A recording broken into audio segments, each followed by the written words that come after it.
But now it's my great pleasure to introduce our plenary speaker, Martin Crampin, from the University of Wales Centre for Advanced Welsh and Celtic Studies. Very impressive man, you know, when you look at the sort of background that he has, interactive arts, degree in MA in Celto-Roman studies, wide-ranging interests, you know, both in medieval Welsh history but also in the present day, always with a very high-tech dimension, always with a very visual dimension, and I think has been fantastically productive in all kinds of areas that you can see here, and not just, you know, as it were, in printed format, but also there's a lot of online facilities that he has helped to create. I mentioned the Visual Culture of Wales project, the Imaging the Bible in Wales project, and what particularly caught our eye is the Stained Glass in Wales project, which forms the sort of main emphasis of the talk today. So we're all looking forward to that. Thank you very much. Yes, thank you very much for the invitation. This conference is new to me, and Parish Studies is new to me, and I'd just like to make a couple of comments about that before I sort of kick in, really. You know, Parish Studies as a term was new to me until I came across the conference, I think just before you met last year. It struck me, I mean, I've sort of been an artist, I've sort of ended up, I think, as an art historian, but, you know, increasingly, as I'll say now, I've become more and more interested in ecclesiastical art. You know, and I've really found very few academics working in the field, so it's been tremendous, really, here to come and meet many of you. I see some really interesting papers concerning rood screens, the glaziers, you know, patronage, and so there's so many areas here which I think, you know, we're picking up on. And I think, you know, I found that parish studies as a new term has been an interesting context to try and explore what I've been interested in. And I also like to say that I also think it presents a really extraordinary opportunity for us. I think that the range of papers here, the interests here, provide a very good opportunity to, in terms of our outreach, this is something that Jonathan mentioned yesterday that we didn't really get to talk about, perhaps we'll talk about it later, which is that there's such a tremendous interest on the ground in a lot of the things we're doing, and yet there seems to be a huge disconnect with so many academic departments, and this is why I'm so pleased to have come here to Warwick to see what you're doing here in the field. And I think there's you know, really a lot of opportunities in terms of harnessing expertise from all kinds of societies. We've got Trevor from the Ecclesiastical Society, you know, people like the Church Monument Society. There's really a huge amount of expertise in our field, certainly in terms of visual culture, which isn't really being harnessed and brought together. And I think, you know, it would be really, you know, somebody, I've failed to persuade anybody in Wales, you know, somebody needs to kind of begin to harness and bring these things together. And perhaps that's something we can think about. Right, okay. The title of my talk refers to visual culture in the modern age, and I'm going to think about the modern age in two ways. That's because mainly I should be talking about Victorian and 20th century artwork, and which is something we haven't heard much about, perhaps for good reasons, and also in a different sense, I'm thinking about it in a technologically modern age of electronic resources and publications. Now, having said that, I'm going to deal with the modern period. You can relax a little bit. I'm going to start back in the Middle Ages to establish a bit of context and a bit of ideas about where this research has come from and some of my perspectives on it. And I want to ask the question, where do we find the great works of medieval artwork in Britain? Where are they now? Now, often we think, well, we go to the National Gallery, go to the British Museum to find these things. But the point is, apart from manuscript illustrations in our great libraries, the greater amount of this material is to be found in our churches. We've got architecture and figure sculpture, stained glass, wall painting. This is a panel painting from Llandaff Cathedral in the 15th century. Now, some of this material has found its way into museum collections.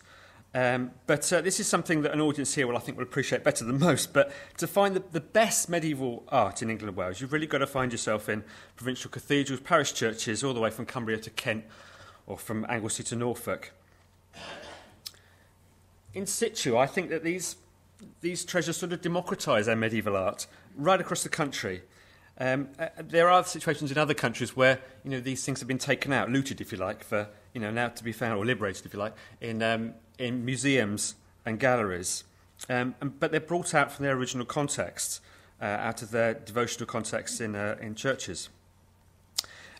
This, of course, has made it very difficult for institutions who, for very good reasons, want to educate us on the nature and significance of medieval art in Britain, to mount exhibitions such as the V&A's Gothic Art for England exhibition of 2003. And there wasn't sufficient material in private and public collections to do it, so it necessitated the expensive and difficult removal of important works from churches down to London. I'm also glad to say that, despite being called Art for England, it included a couple of very important manuscripts commissioned by Welsh patrons. Only periodically, then, does the wonderful variety of medieval ecclesiastical art get the chance to shine in a gallery setting, presented for the adoration of the art connoisseur rather than the devout, or indeed the church crawler. But when we move from the 16th century into the 17th and 18th centuries, this same ecclesiastical tradition of artwork, monumental sculpture in particular, is then eclipsed by the wealth of contemporary sculpture and painting that's been moved through purchase or gift to private houses and then into museum collections. And the visual culture placed in churches of successive generations has been increasingly neglected and marginalised to the point where it's barely acknowledged as being part of the European tradition of fine art. And it's very easy to dismissed as being provincial. And this, for example, is in the same church as the great Jesse window I showed you just before, and Llanrhaeadr yn Emech.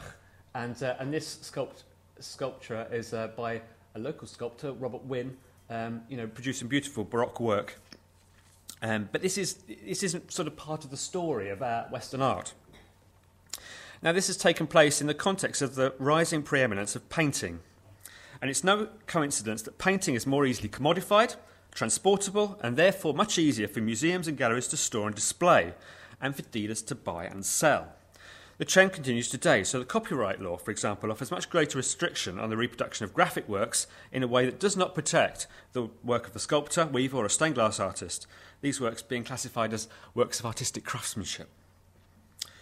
So by the time that the Renaissance gave way to the Baroque, the visual culture of churches found itself outside of the mainstream of high art and has only occasionally and fleetingly recovered this position. Even when this has been the case, it's often when artists are better known for their painting have produced works in other media, and there's a few examples that would be better, of course, than the work of Graham Sutherland and John Piper here in Coventry Cathedral. But artists working in as stone or wood carvers, as weavers or in stained glass, seem to have been set aside in the perceived distinction between art and craft. As fashions change, the reputation of sculptors in particular have faded.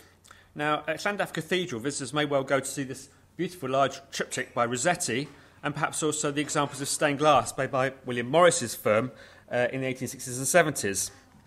However, the contemporary sculptural work here of Henry Hugh Armstead is much less celebrated. This is despite the fact that the artist was responsible for important commissions such as the friezes on the Albert Memorial in Hyde Park, but he's unknown to us today. The Pre-Raphaelite Brotherhood included a sculptor among its 7 founding members, and for his work I had to climb several flights of stairs to a storeroom to see Thomas Walner's Moses Standing Before the Glory of God, which was once a panel on the side of the pulpit. Again, this was made about the time of the restoration of the cathedral by the architects John Pritchard and J.P. Seddon in about 1860.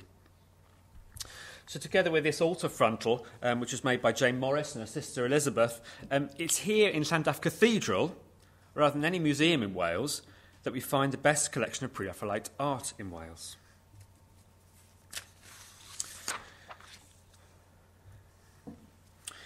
It's true that to a popular culture hooked on painting and the cult of the artist, the appeal of 19th century ecclesiastical sculpture and stained glass may seem more than a little tired and dull.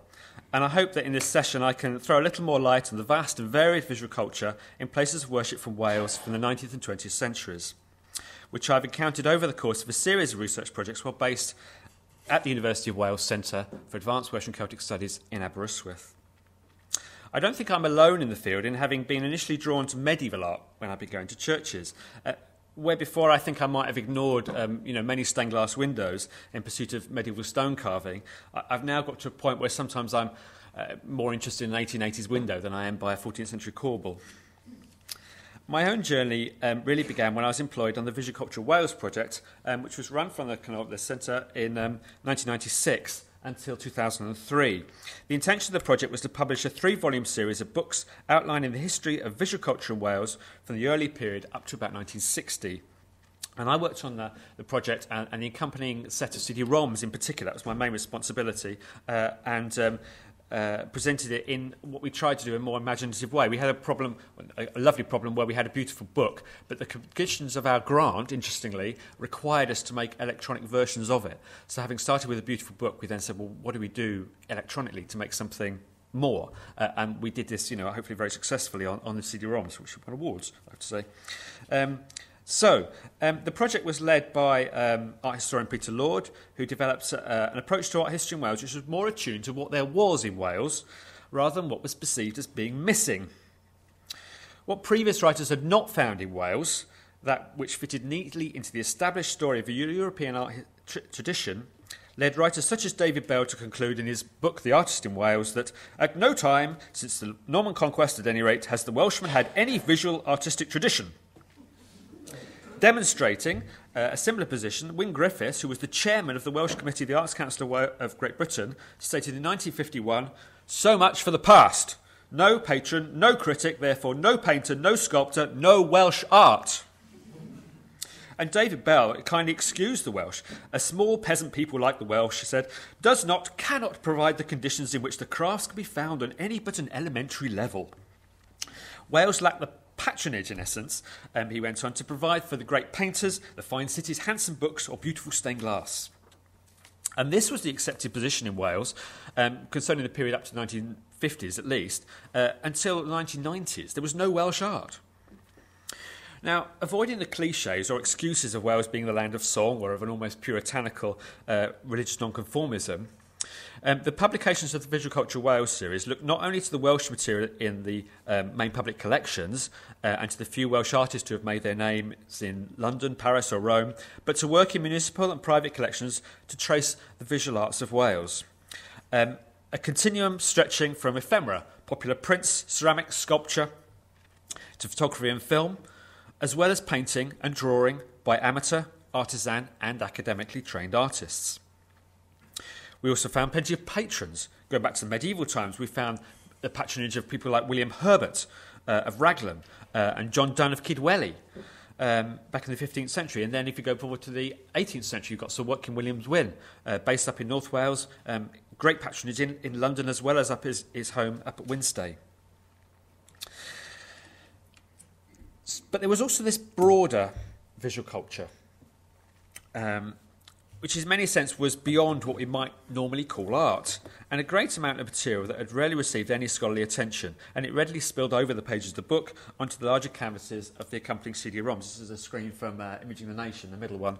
I put the Welsh one up just to remind me to tell you that all of these publications were published in English and in Welsh. William Herbert, Richard Magdalen Herbert, interestingly, were descendants of the Herbert family from Raglan. The challenge of photographing all this work needed for publication was immense, and much of the material was not in museums that could supply their own photographic transparencies. Remember, this is pre-digital, for publication. The problem was still greater for the medieval volume, because apart from the manuscript material, the majority of the imagery was to be found in parish churches and cathedrals. Now, in this instance, we commissioned photographers to gather the material needed, and the decision was made to photograph most of the sculpture in this sort of dramatic lighting, usually removing it from its architectural context and presenting it, I think, as museum pieces. Now, the intention was consciously to elevate the material, to achieve an attention that we felt it deserved. This was extended to the high production values of the book and the CD-ROM, which, as I said, was made possible through a lottery grant from the Arts Council of Wales. There's another screen there from the CD-ROM to give you a flavour. The Herefordshire sculpture we were talking about earlier.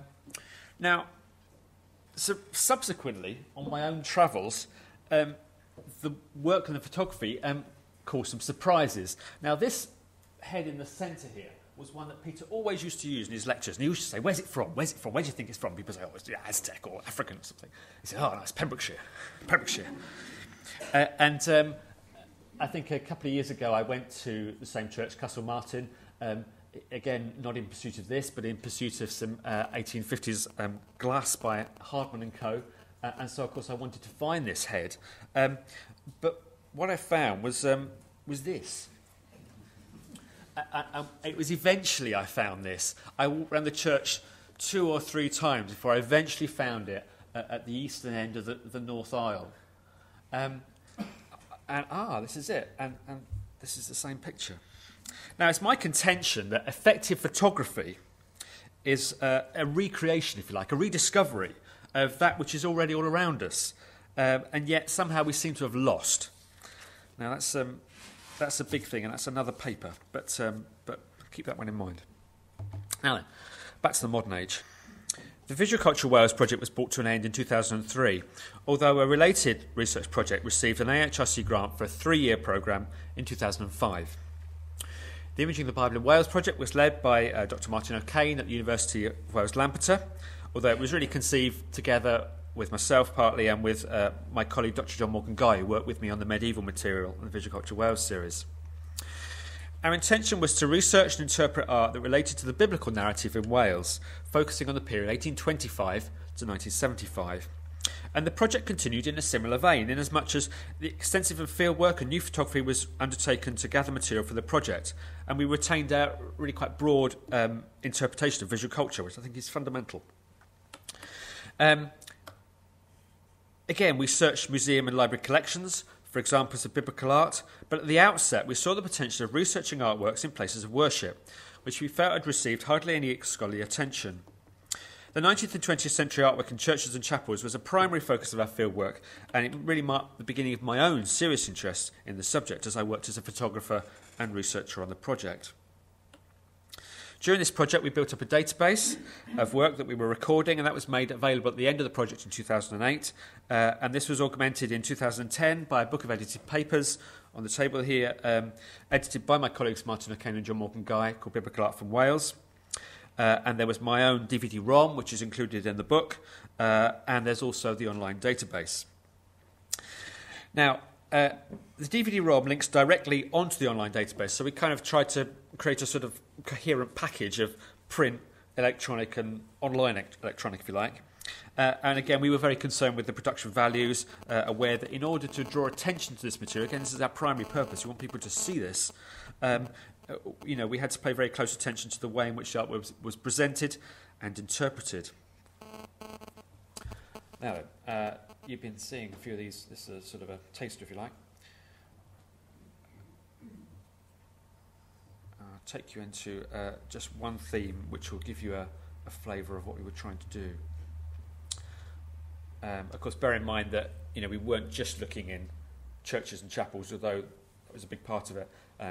So there's a broad sweep of things here, but this will, I think, will illustrate what we tried to do. We always give thanks to God for all of you, constantly remembering before our God and Father your work of faith and labour of love. Just bear in mind that we were coming to this from the perspective, yes, of visual art, but also from biblical studies. Martin O'Kane, who directed the project, was a biblical scholar, Hebrew scholar, but his interest was in the way in which the Bible had been recreated, retranslated, if you like, through other media in contemporary culture, and particularly in visual art. So, again, we embedded all of these themes within a biblical quotation, a biblical idea, which we try to expound. And this section on art and faith, draws on this idea about creating work as a labour of love. So, if I go forward, for example, here we look at the role of the ecclesiological movement and the Tractarian movement and Pugin at the point at which churches again became decorated, often following medieval styles.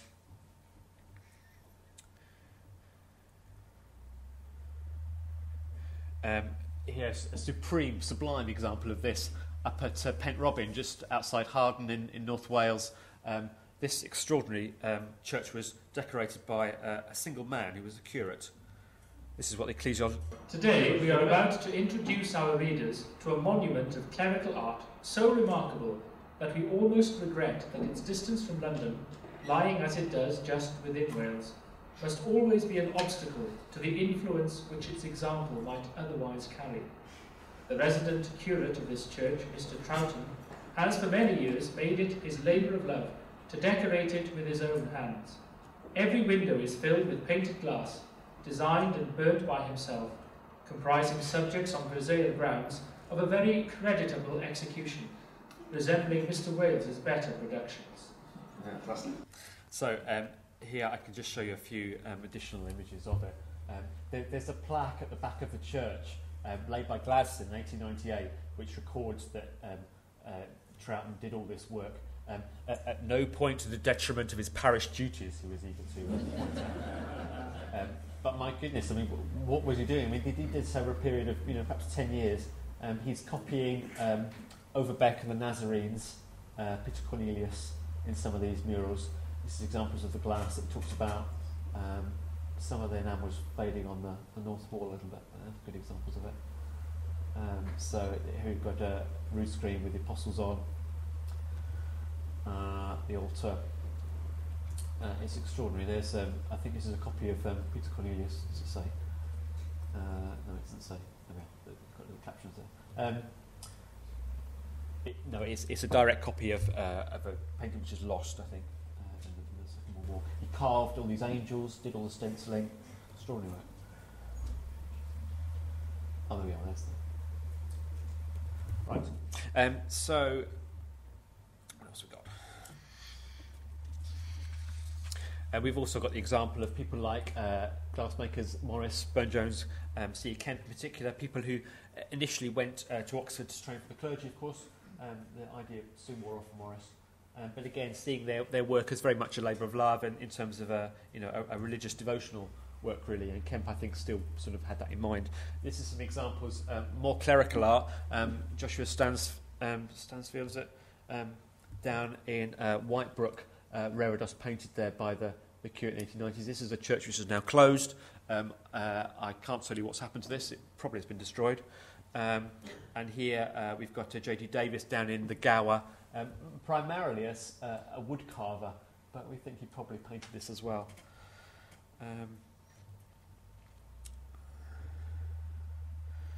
Here, going into the 20th century, Church at Llanwenog, where the local family carved a number of pieces, as well as Joseph Rubens, who worked on these as well. He was an émigré Belgian artist. And further émigré artists here at Lampeter. This is the Catholic Church in Lampeter, and there were a number of artists, some of whom were from the Guild of Catholic Artists.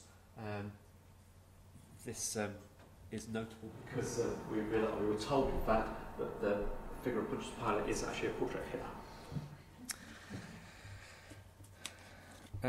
Right. So then we've got various sort of other sections here which go to other sections as well. I've tried to sort of incorporate a number of pathways through the material so that it's not always so linear.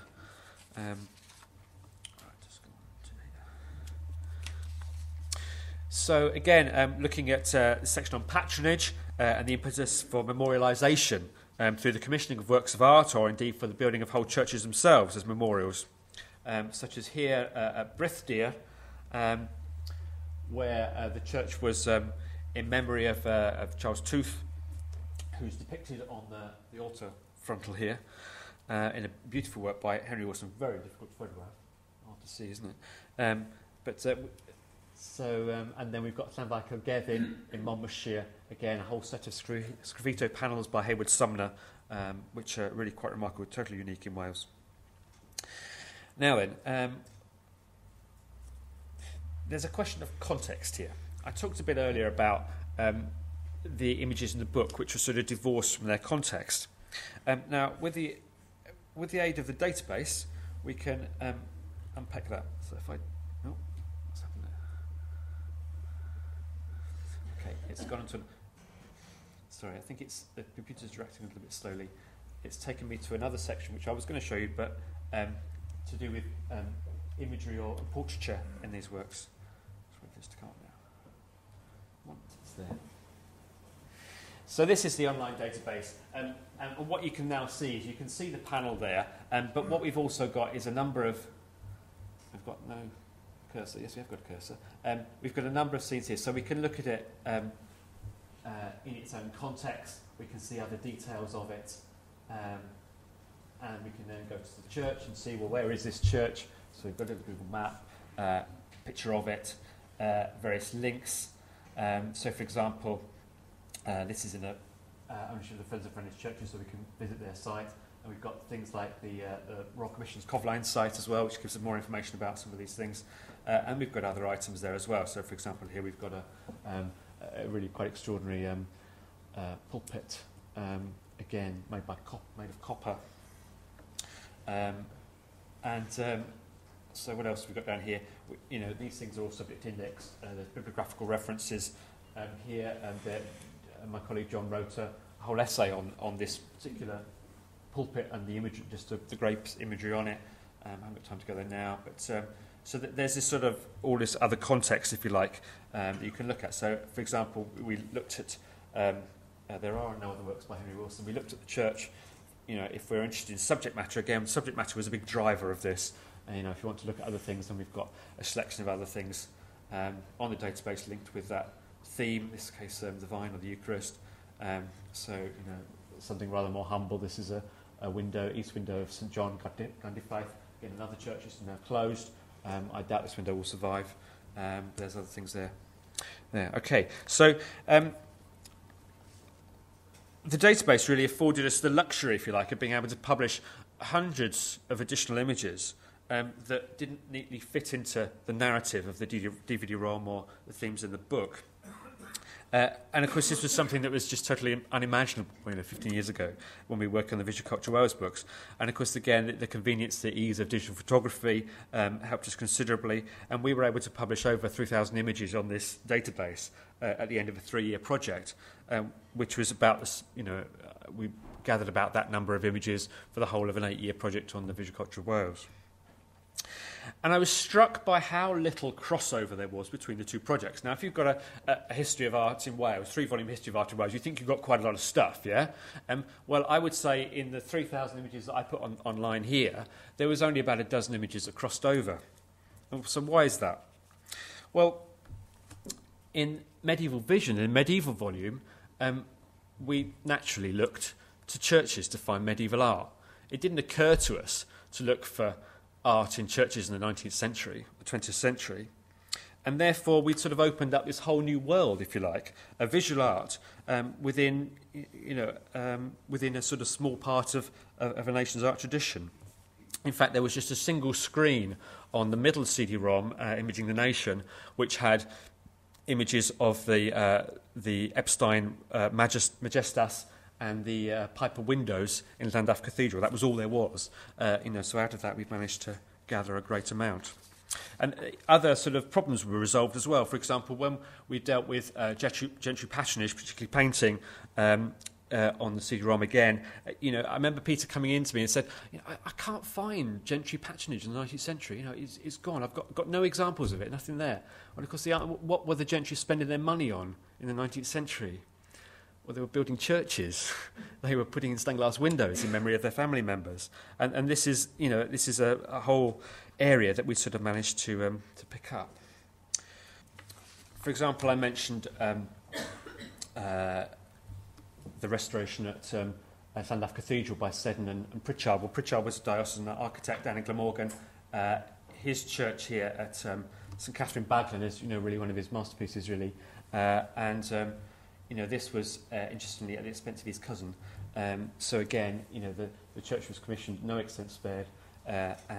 We've got work here again by Armstead. We saw his sculpture in Llandaff Cathedral, his painting here by Armstead. And we've got windows by Morris & Co. as well.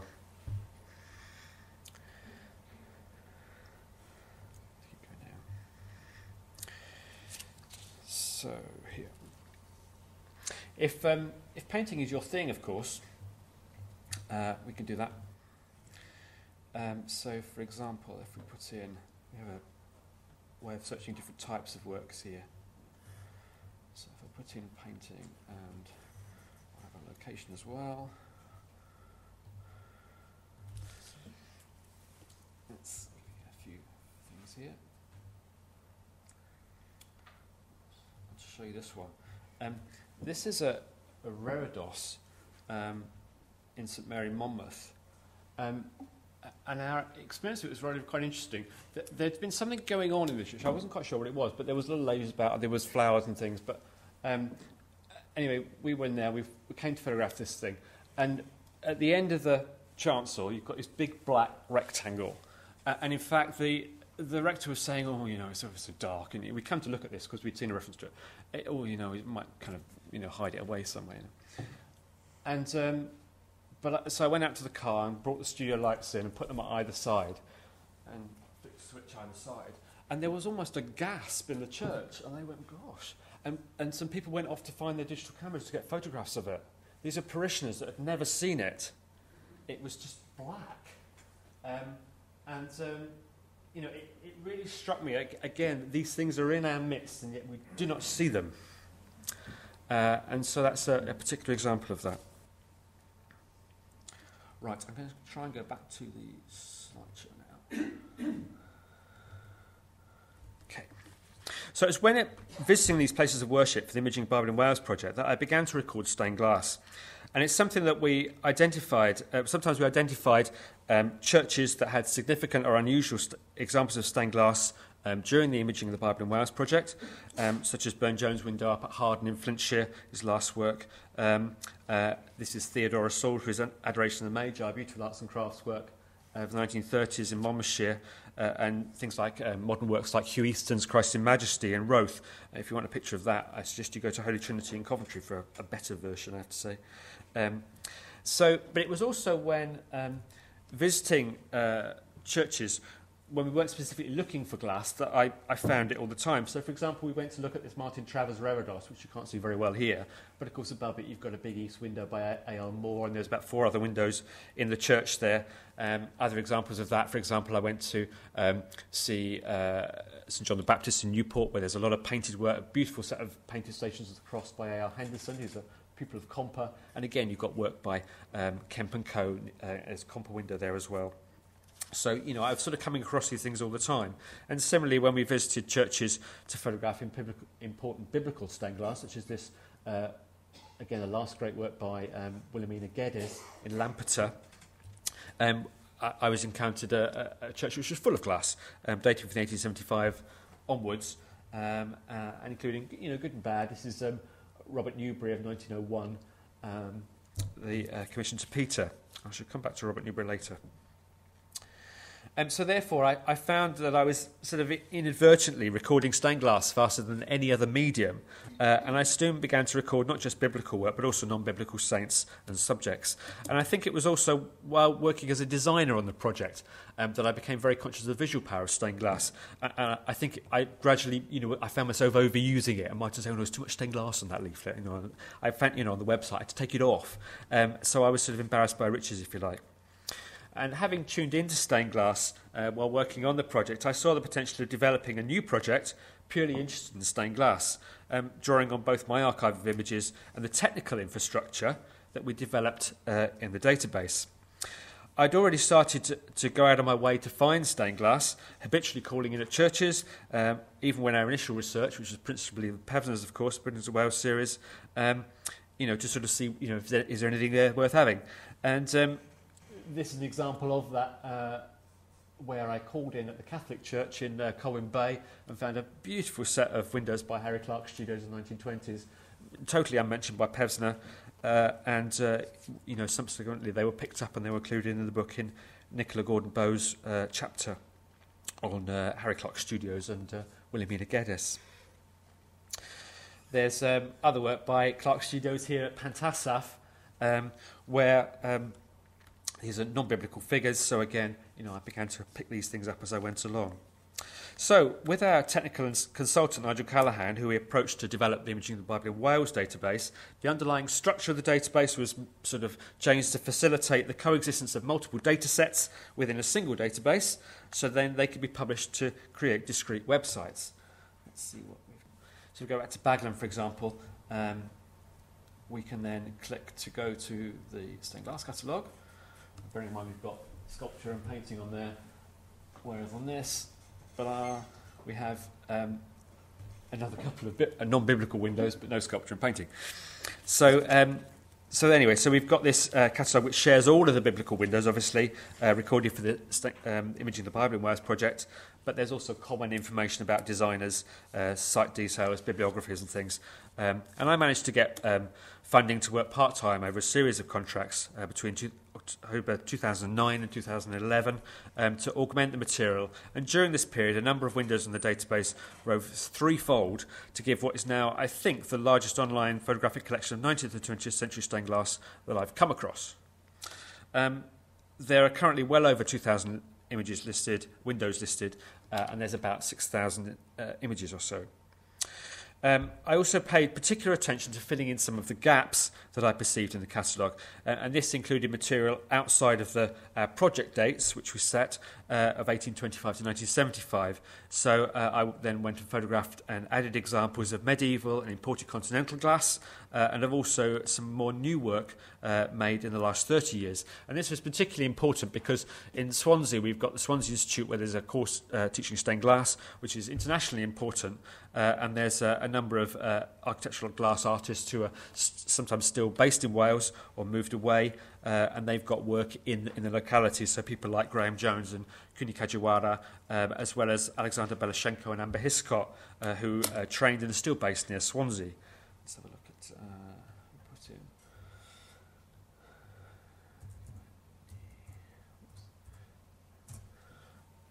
So here we've got the Pulpitum Screen, 2006, by Alex Belashenko at the medieval priory of Iweni.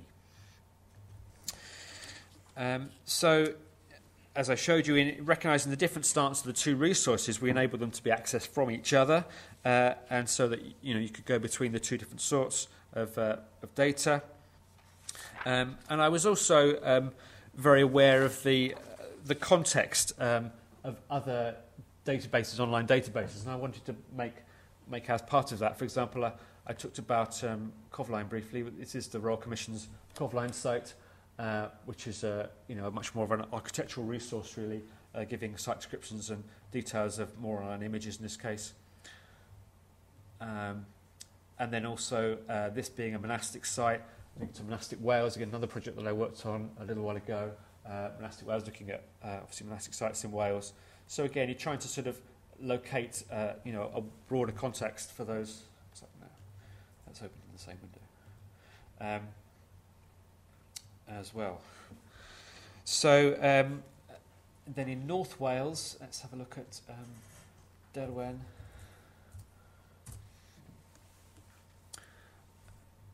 We've got a couple of windows there. Now we've got a very good resource in terms of the Clwyd Powys Historic Churches Survey.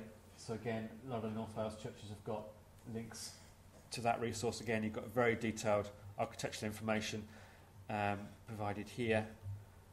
And I've tried in most cases just to put a sentence or sometimes a paragraph on the site itself. But again, I haven't sort of felt the need to kind of, present an architectural history here because, it's not my job. And other sites do that a lot better. And then there's other relevant sources. For example, this is a Friends of Friendless Churches site, so this should link to their own website, which again gives further images of the church itself.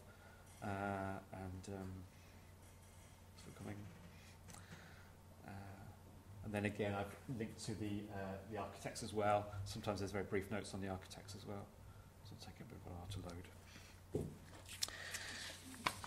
There we are. So there's the Friends of Friendless Churches. So you've got a set of pictures in my picture as well, actually. But so we can see the screen and everything else.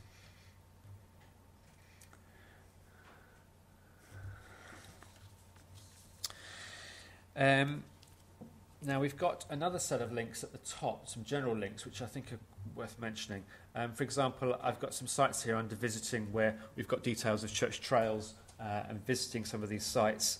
I've also got a site on studios where I've listed people making stained glass now. I often get asked, as I go around, do you know somebody who can fix that window? So this is little a list of artists working in Wales with websites. And then again, I've got links to other resources in terms of stained glass. So there's a variety of things there. In particular, interesting, talking about modern glass, Buck stained glass is a very good site, something that I've used quite a lot in trying to attribute some of these windows. Now, it's the simple information about date and artist that's often very, very difficult to find. The subjects, I think, are not too much of a problem once your eye is tuned in, and I was, gradually kind of began to identify subjects quite easily. Because you can see them. Now, sometimes you've got commemorations, and that can give you clues to dates. There might be memorial plaques around as well. But the absence of a basic framework for attributing and dating these windows is often quite a hindrance to the understanding and appreciation of stained glass around us. The dates and makers are also among the basic starting points people want to search the material as well as locations and subjects. And during the course of my research in stained glass, I've become increasingly able to date and to attribute many windows that have not yet been published at all and certainly not been attributed or dated. Now, in the first half of the 19th century, glass painters would sometimes sign their windows, and this sort of died out really until the end of the century and then into the early 20th century, when sometimes artists or students would add a mark or a monogram perhaps to their windows. And of course, the NADFAS guide to stained glass marks and monograms is the best source in this respect, and I've used that. But I've also gradually sort of consciously recorded marks as I've gone along, again, as I've become more interested in glass. So let's actually use this search thing here. So this is pretty much the same as we had an image in the Bible. So if I put in Bell, I get a whole host of things. Joseph Bell and Son, for example. We've got a set of windows, 3 pages in fact, of windows by them. But then also I can show signatures and makers' marks. And if I can find this one here from Crenant, is unusual in that it's the main window. It details the people who actually work trying to. And this is great for a historian, but apparently at the time when it was dedicated, the bishop complained that it was like little adverts. We can't have little adverts in the church. Anyway, so they didn't do that very often. Dates are sometimes found in dedication, but frequently these only record a death date, and so they can only be useful in dedicating the earliest possible date for a making of a window. And even here there are exceptions. There's windows that were, in memory of people who died quite a long while ago, sometimes even 100 years ago, which somebody said, well, I'll have a window, and Auntie Mabel, and she died years ago. So you can be caught out with that sometimes as well. And it's also the case that a window could be added many years after somebody had died. But the vast majority of stained glass windows were unsigned, and therefore they're not clearly dated. So we need to look for published and archived sources to provide the dates and names of makers. And chief among the published sources, of course, are the Buildings of Wales series, the Pevsners, and the quality of these are very variable in Wales, but they're also not infallible. Now, sometimes church guides and leaflets provide details about artwork in churches. They might cite information found in church archives or faculties. And I've sometimes established dates and makers from the steadily growing volumes of studies, large and small, on individual studios and artists. And I've also been able to attribute and sometimes date many windows stylistically. Over time, I've been able to recognise styles and sometimes spot the reuse of cartoons and designs by particular firms that have been signed or attributed elsewhere. Let's go and give you an example of this. If I put in...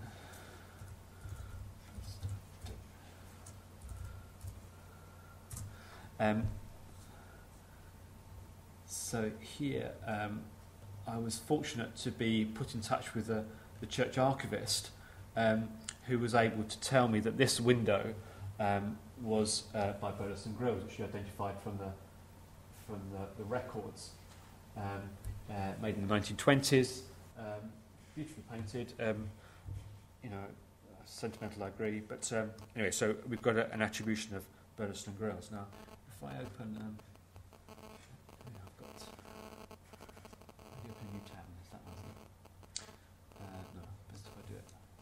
So I want to show you two things together. Working on an unfamiliar computer. Here we are. Open a new tab.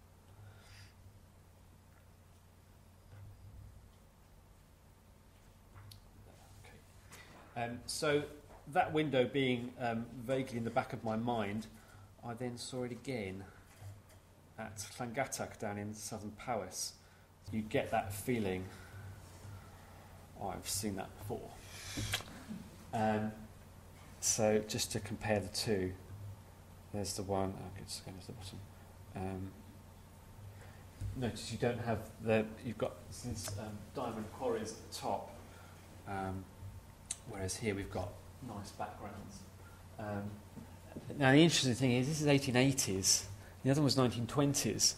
Astonishing conservatism of style. But the other point is that, again, I think that perhaps they're probably attributed to Clayton Bell, but I didn't mention anything about this one. And by the style of the sort of the Germanic landscape in the background, I was then able to attribute more windows that were in the chancel. They're clearly by the same designer, same artist, same hand. So, they're going to be Burleson and grills as well. I mean, not 100%, but, 98% sure that they're. So suddenly, out of this one connection which came through a church archivist, I've now attributed another set of, 3 or 4 windows. And this is how the corpus sort of grows up over time. So I mentioned Robert Newbery earlier in Lampeter. Newbery were unusual in that they seem to make a lot of windows in Wales. They're a London firm. Most of these firms were English, of course. There were no Welsh firms until Celtic Studios were established in the 1940s. But this window at Llantrisant,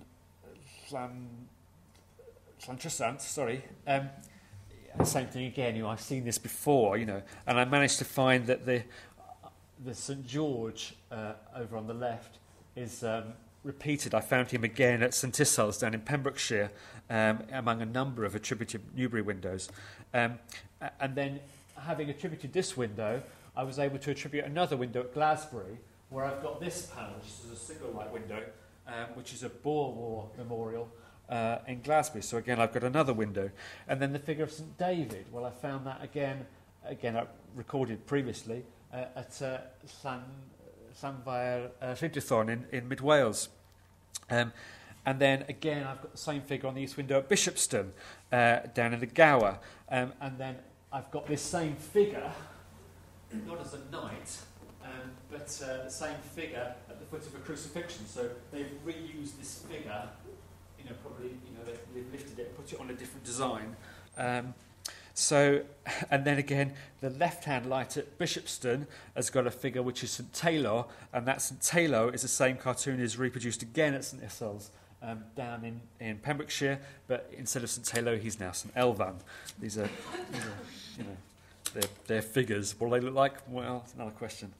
Now, all of this sort of seems, quite obvious here, but making these connections, are quite tricky. And I've got numerous windows in the back of my mind thinking, I've seen that before somewhere, So gradually you sort of, move on. So, what next? I see time's catching up with us. What next? The stained glass project has officially come to an end, and I hope that there's a good representative sample of stained glass in parish churches in Wales.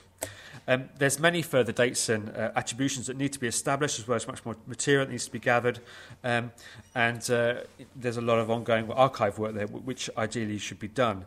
But we didn't get the funding for this, and for this reason, I wanted to create a mechanism whereby people could contribute to the work that we've got here. So, for example, there's a system whereby if you look at a window and for whatever reason you want to help me attribute it or date it or any information at all, you can just submit a comment which then comes through to me that I can then respond to. I'll just give you an example of that. I had a lovely example of somebody came to me and said, "Oh yes, I know who those people are." And so he wrote to me and explained who the figures were. You do get a tradition in some instances where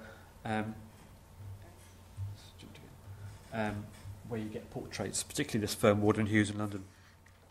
And again, there's another thing that we've done whereby people can add a new window to the collection, so they can sort of submit a window, if you like, with or without an image. and there's been as an expert up in North Wales who's been particularly working on Trina Cox, and he's sent me a number of windows by her. So, for example, here, this is his description. So again, I attribute the people who sent me windows, and then any additions that I make. This one, just to show you, is from a school. Now, obviously, I've been talking about artwork in churches, not artwork in chapels, and not stained glass in other places as well. So, obviously, stained glass is a broader field than just parish studies, but parish studies is the strength of this resource, I should say. So I spoke about the way in the core database was developed to include multiple collections, and I'd just like to say briefly that there are 2 further collections which we will be introducing into the resource at some stage, hopefully during the next year, one of which is the photographic archive from the Visual Culture Wales project, which would have a lot of medieval material as well. It might be of interest to people, and that will be at least listed and in some cases illustrated on a new database which sits alongside it as well. And I will also bring you exclusive news of a new collection which we're going to bring along, which will be about Welsh tombs, medieval Welsh tombs, which we're also hoping to launch during the next year. So, we're hoping that the database as a core idea, is going to carry on growing. And in theory, as an image collection, it can hold any sort of image, really, anywhere, really. And so we've got the sort of the framework of the place names and the churches and the artists and things, so we can use that as a sort of framework on which we can hang, many more things. In conclusion, the visual culture found in our parish churches dating from after the time of Reformation has been routinely ignored by art historians, not to mention religious historians and many architectural historians. I appreciate that Victorian stained glass might not be to everybody's taste. It's dismissed as mass-produced and conventional, sentimental. But for those who worshipped in its midst, this is an important visual culture that has an effect on people, effect on their spirituality, on their belief, good and bad.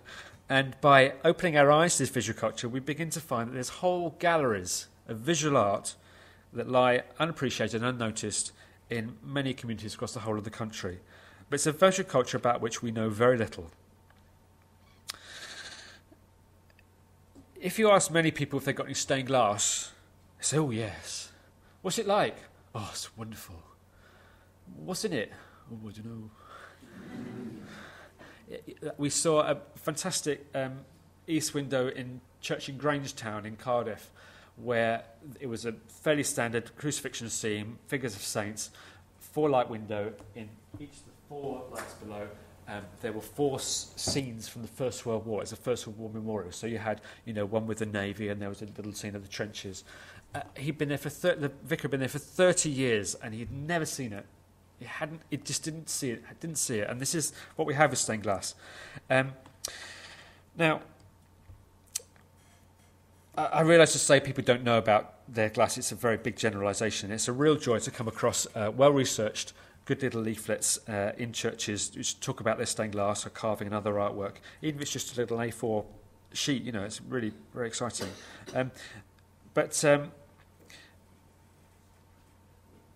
There is an increasing problem, which is that churches are increasingly at risk of closure. I deliberately showed you a couple of images which were in churches which were being closed. And this is a visual culture which is being lost. It's sometimes sold abroad, destroyed, once church has been declared redundant. There's a bit of a market in the Far East for Victorian stained glass.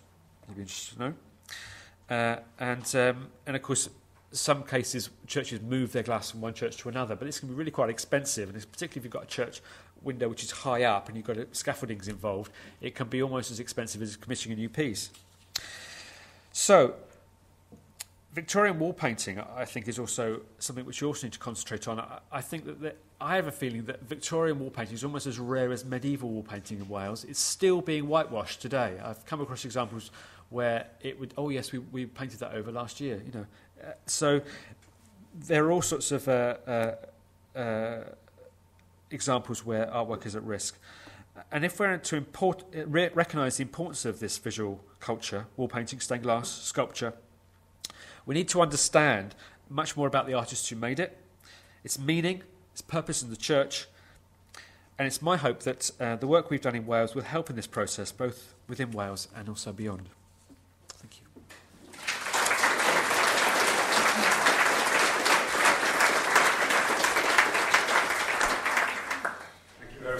Martin, a dazzling sort of display of both, I mean, effort and wizardry and sort of juxtaposition and integration and growth. So a very, very impressive, combination of research projects, which I think, you rarely see something building up as integrally and as sort of in a very organized fashion as this. I mean, sort of perhaps my first question is, how do you organize your own work? I mean, how do you stay on top of all this material? I mean, it's all very organized here, but I mean, have you had disasters? Have you had things that you can no longer attribute? Have you lost key information, or were you... I mean, it just seems to me that the volume of this is becoming so enormous that I think, how does one do that? It's a very difficult question to answer. I mean, one thing at a time. It has been a series of research projects. One thing comes to an end, and that leads to other things. I mean, the problem is always, has always been funding. I mean, I saw the potential to do stained glass quite late on in the Imaging the Bible in Wales project, but it was just impossible. We weren't supported. I said, well, there's a fantastic AHRC bid here. We tick all the boxes in terms of public engagement and impact and all these things, but they wouldn't let me pursue that. And I ended up scratching around with private sources and little bits here and there. And so, I mean, I'm aware of a tremendous amount of loose ends. The other thing that I'm very aware of, and I've been very aware of this weekend actually, which is that I've done a lot of visiting. I've visited a lot of churches. I've photographed hundreds and hundreds of windows. I've got thousands and thousands of photographs. But I'm very conscious that I haven't spent any real time, doing any archival work on this, and that's a real gap in the research. And in that respect, I feel a bit concerned about that. But on the other hand, I was heartened when we launched this resource. We had Anna Evis, who's the chair of the CVMA, the medieval stained glass people, and she said, well, the most important thing is just to get this stuff recorded. We can deal with it later. So in a way, I feel that that's perhaps one approach, and again, by making it open to people to say, well, this is clearly Burleston Grove. Sometimes I say, oh, perhaps this is Clayton Bale, perhaps this is, and so I'm hoping somebody will say, yes, it is. It doesn't happen very often, but if you want to, please do. So perhaps again, there was the example of the archivist up in Predsatin, who I was in touch with, and she sent me some really, valuable information from their archives about the windows. I was able to date more of them, attribute a couple of them, although there were some maker's marks on a lot of them. So that was an assistance. So that kind of engagement would be something that would be really, really useful. But in terms of publication, I mean, as I say, there's a lot of stuff online, but in terms of really exploiting it, I think we've barely scratched the surface.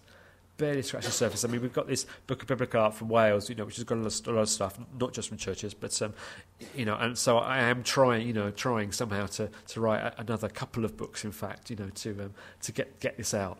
But yes, it's a long process. Yeah, that was absolutely fascinating. You're dipping your toe into crowdsourcing. And I wanted two questions really. First, is there a quality control issue both over information and quality of photos? And secondly, does the future lie with crowdsourcing? I think it does.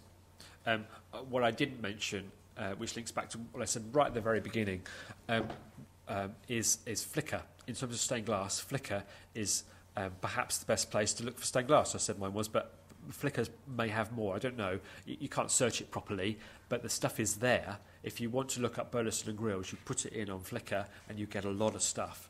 And so that's becoming a really good source. Now, at one stage I had a chat with the CVMA about saying, is there a way we can kind of harness Flickr into a way of keeping this stuff together and then putting it out in perhaps a more scholarly way. Now, in terms of quality control, we've got a system whereby if somebody sends a comment, it doesn't get published. It comes to me and I say fine, or I say no, or I say yes, but. So nothing is automatically added to the website. In terms of images, if on the online form it says any image is better than no image, because it's true. Because sometimes you'll have a thing in the PEVs that will say window by so and so. You don't know if it's big or small or what it is. So and even just a rough bad picture of it, at least you can say, well, it's it's going to be the second half of the 19th century.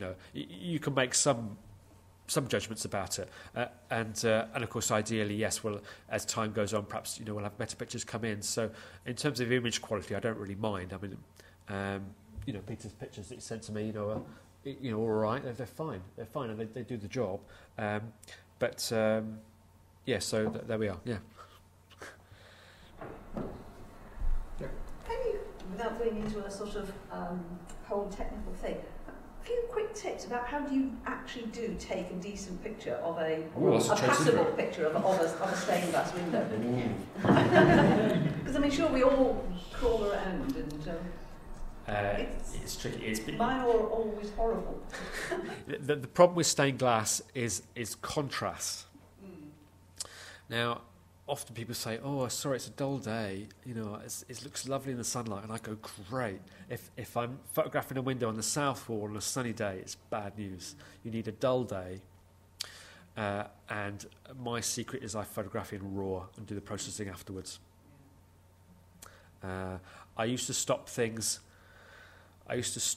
the camera down because I used to worry that I was burning the highlights out.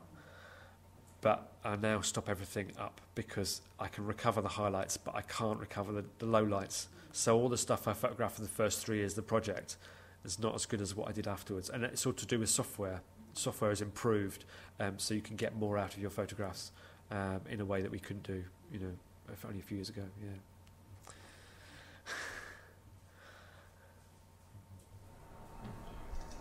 Yeah. Can you just explain? You said you raised your concerns about the loss of this. Are you saying that your findings, the significance of what you're finding, is not making its way into the decisions made about redundancy and what happens with the material culture and visual culture of these churches? And if it isn't, how can it? I think on a general level, there's assumption among a lot of people that this stuff just isn't important. And I suppose that I'd like to think that the work on glass has said, well, it is there, it is of interest. There's a sort of a slight misconception that Victorian glass was mass-produced. I mean, I showed that example of the 2 windows which were basically the same. I can show you a lot more which were, exactly the same. But even if these windows were copying other designs, they were all hand-painted and hand-fabricated. So, I think they do have a value, and I think trying to educate people about that value. But the value is not monetary value. There was another instance where I was in a church. I'd known for many years, actually, a church down in Newport, and I didn't worship there, but I knew people there. And even then, it was up for closure. It was carpet warehouse territory, what we used to say in Newport. And it's still going, but I went there again a year or 2 ago, and the same problem there. They need £100,000 just to restore to repair the floor, let alone what's on top. And so I said, "Oh, you've got a beautiful set of glass here. I mean, how much is it worth? Can we flog it?" And of course, it's not going to make a huge amount of money. And the more churches that are being made redundant, this is an accelerating process. Even if you do try and sell them, it basically will deflate the market. So that the value really is its local value in terms of being memorials and part of a church's life. So there's some big problems coming up. For example, there was a big church in Llanelli that I recorded for the Friends of Friendless Churches, actually, and you've got some really impressive big windows in there in a big town church which is now going to be closed. I can't imagine what will happen to that. And I mean, the question of what you do with these buildings is fraught enough. But in terms of, the beautiful sculpture at the East End, as well as all the stained glass, big 5-light window by Clayton and Bell, good example of their work. Big windows by Newbury, big windows at the far end by somebody I can't remember. So I just don't know what will happen to that. And there's going to be more examples like this. What happens? What's the equivalent of a DAC with advisors who advise on removing these things? And I don't know enough about this. There's very strict rules, of course, about what you can and can't do, in terms of faculties, until a church is made redundant, and then all hell breaks loose, I think. And so, it's a question of acting at the right time. How do you get involved at all? I'm not sure. I don't know enough about this, to be honest. You started off by saying glass isn't in the museum, and it seems to me you've made a very powerful case for a stained glass museum in Wales, where these panels are going. There's another thing which I'd like to add to that, which is that down at Swansea, the Swansea course now, it's now Swansea Metropolitan University, they've got a fantastic archive of maquettes and cartoons and drawings by all the students there over the last 50, 60 years. Now they have, at last, they've got an MPhil student who's going through that archive. That in itself would make a wonderful, a beautiful museum. And then, as you say, yes, to bring these things in, you know, it's going to have to be the more portable ones. I mean, there's only one stained glass museum in the whole of the country, you know, that's Ely. But yes, there's a very good case for that. And the thing about Swansea, of course, is that they are currently in the same building as the old library. And years ago, you know, we were saying, well, you know, there's a really good opportunity for that. So yes, absolutely. And it'd be good if a project like this could be the foundation of some sort of stained glass museum in Wales. But I'm sure the problems are closer to home here as well. Yeah. But they're big things. It costs a lot of money to get these things out. There is a fellow around called Philip Banham, who's a magic lanternist. And I went to a series of lectures he gave. The first thing he did was to give everybody a piece of glass and some paints that were made by Cannings of Birmingham for painting on glass. It must be a very specialised subject for artists. Is there somewhere where they're trained? Because the glass doesn't absorb the paint. Yes, well, I mean, I think there was a course up in Sunderland and a course in Swansea. The Royal College of Art closed some years ago. So that, yes, it's a very specialised training process. But it does go on, and there are people doing it. You know, there are people who are, you know, very, very skilled in glass painting and restoration. So yes, it's a very, very skilled technique. I've had a couple of offers of people saying, "Come and make glass for me," which is lovely, but I haven't got around to that yet. One of these days I will. You say you've become almost more interested now in some of these modern features in churches. So how would you sell to sort of a die-hard medievalist? How would you sell the sort of 19th and 20th century art? What do you think are the most sort of appealing features to you, who also knows a lot about the Middle Ages? So what do you think is in elements of style, or in terms of the size of them, or how would you try and explain your own sort of conversion to a certain extent? Well, my interest is slightly unusual in that, you know, not being a medievalist, I'm very interested in the way that the medieval has been revived and reinvented. So the Gothic revival material has been of great interest to me. But if you want to convert somebody to stained glass, you've got to show them arts and crafts glass of the 1910s, 1920s. If you look at the very first slide I showed you, the Carl Parsons Good Samaritan, you know, that kind of work, it really makes you think. And this whole issue about, oh, well, it's, you know, art and craft, you know, I mean, forget it. I mean, the craftsmanship, the artistic craftsmanship involved in making windows like that, like the Harry Clark Studios windows, you know, are just extraordinary. And, you know, if somebody says to me, oh, well, it's not very good, you know, I give up. and in terms of modern work, I mean, you know, I didn't do a lecture which kind of did a sweep of stained glass in Wales. That would have been a different sort of lecture. But, you know, again, in terms of some of the modern work by Amber Hiscott, who I mentioned, and Roger Hayman, and you know, some really, really beautiful work of Lawrence Lee, who taught at the Royal College of Art. He's got windows here in Coventry Cathedral, but he's got a couple of examples of his work in Wales. They're really beautiful pieces, you know. And you know, it's not just a case of painting on glass. I mean, this glass is treated as acid etched. You know, it's painted on the inside, on the outside. There's a tremendous complexity to the way that you can deal with glass. You know, and the whole way that, you know, this is why antique glass is so important, because it's got these little bubbles in it. You know, it's not a perfect sheet, so you've got these all kinds of interesting effects of light on it. So it's a real a science as much as an art as well. Yeah. Okay, I think we can just say many thanks for taking us on this.